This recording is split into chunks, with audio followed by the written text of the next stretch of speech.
kasus cyanida. Oke, seluruh masyarakat yang ada di Indonesia, bahkan sampai ke seluruh permukaan bumi ini, kasus Jessica ini sedang trendy viral. Semua masyarakat menantikan kalau si Jessica harus segera dibebaskan.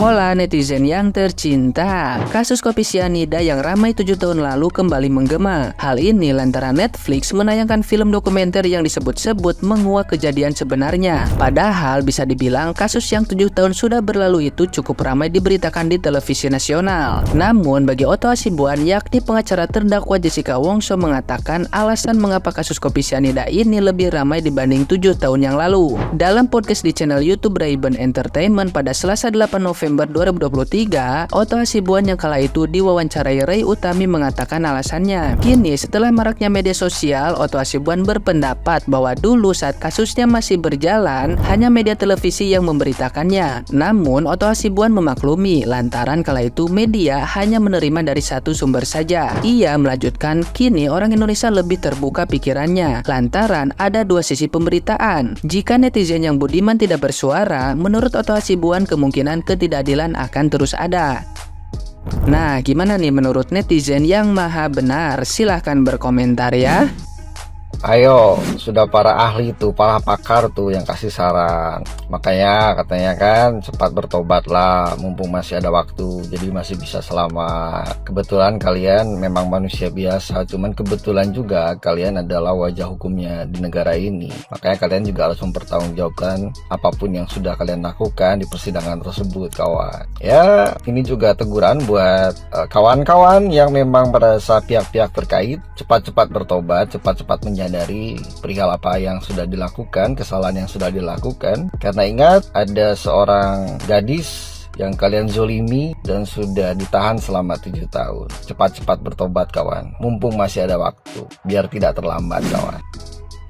Bapaknya Mirna gitu kan bilang bahwa Pak Mahfud MD pun ya, kelas Pak Mahfud MD pun pernah bilang ke Pak Otto Hasibuan kayak gini, toh lu selama sidang sama gue tuh lu tuh menang terus gitu kan, tapi lu kalannya sama satu doang, sama bapaknya Mirna gitu. Jadi ya guys, intinya ya, kekuatan dan kehebatannya Pak Edi ini guys bahkan sudah diakui oleh Pak Mahfud MD guys ya. Pak Mahfud MD sendiri pun mengakui, jadi wajar ya, wajar dia menang di kasusnya Jessica Kumala Wongso tanpa pengacara, tanpa otopsi, dan tanpa bukti yang jelas gitu ya guys ya. Jadi wajar ya, sekelasnya Pak Mahfud MD sekalipun sudah mengakui loh ya, sudah mengakui kehebatannya bapaknya Mirna gitu.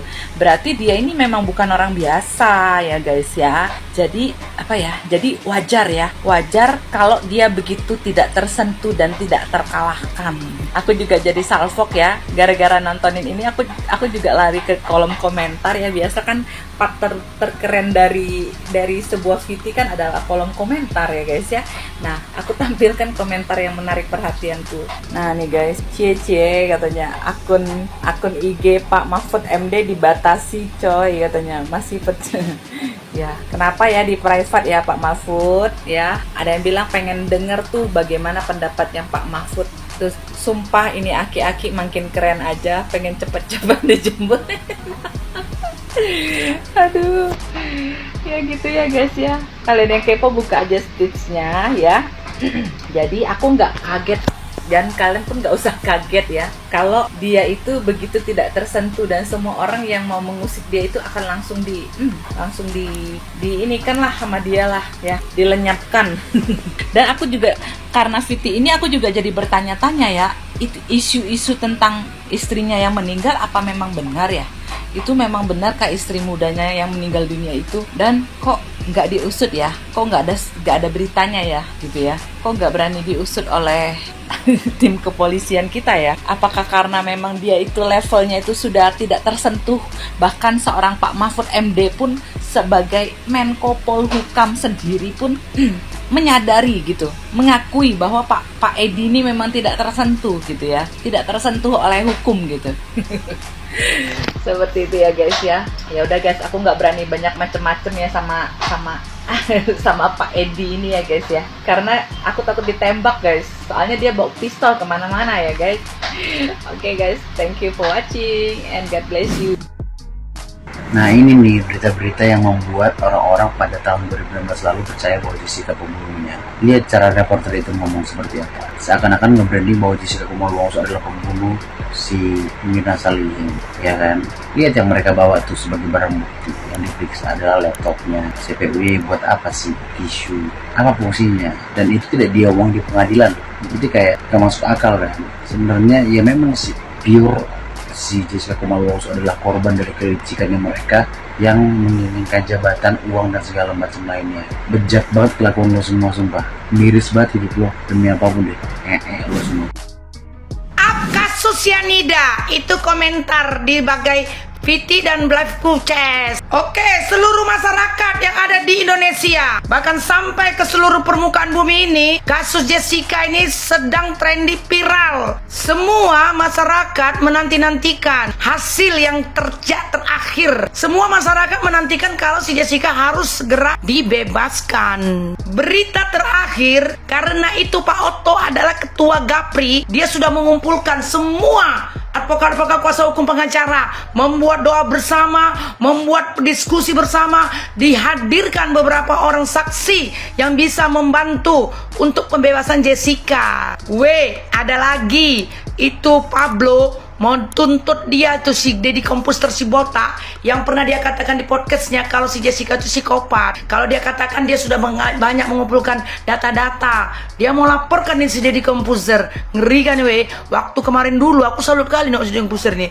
Terakhir karena sudah ada kesaksian si Pablo ini, udah mulai tawar hati, udah nggak nyaman kali otakku melihatnya, iya kan? Udah itu kayak gini lagi, tiba-tiba si Akong yang disolihin minta maaf, nggak ada angin, nggak ada hujan. Itu dia katakan kepada si Otto yang kemarin dikatakannya Otong, dia minta maaf. Entah apa pasal nggak tahu lagi kita entah apa tujuannya. Aku rasa kalau bisa datang dia ke rumah Pak Otto, dia mau datang juga ngasih amplop kuning. Tapi aku yakin dan percaya Pak Otto ini kan orang takut sama Tuhan kan, nggak diterimanya amplop kuning setebal apapun Dan ini lebih ngeri, itu si Profesor Edward Omar Salim Sarip itu dia katakan nggak ada sel tikus. Bahkan di si podcast Deddy Komputer pun dia katakan tidak ada sel tikus. Tapi Pablo yang sudah pernah ke penjara rutan tempat si Jessica di penjara, dia katakan sel tikus itu ada. 4 bulan si Jessica berada di sana. Bayangkan apa yang terjadi. Aku kalau nengok kecoa aja satu udah menjerit-jerit ketakutan Tapi Jessica yang dihadapinya kalah jengking kecoa. Semua kejorak-kejorakan. Apa nggak mikir kalian ya Edi Solihin? Apa nggak mikir kalian Profesor Edi? Dan semuanya hakim itu si Gultom. Kayak mana kalau dia datang bulan, seorang perempuan anak gadis bisa kalian taruh di sel tikus berbulan-bulan? Nggak ada otak. Dan si Edi udah ketahuan korupsi, memakan uang suap. Dan si Sandi juga itu jaksa penuntut umum.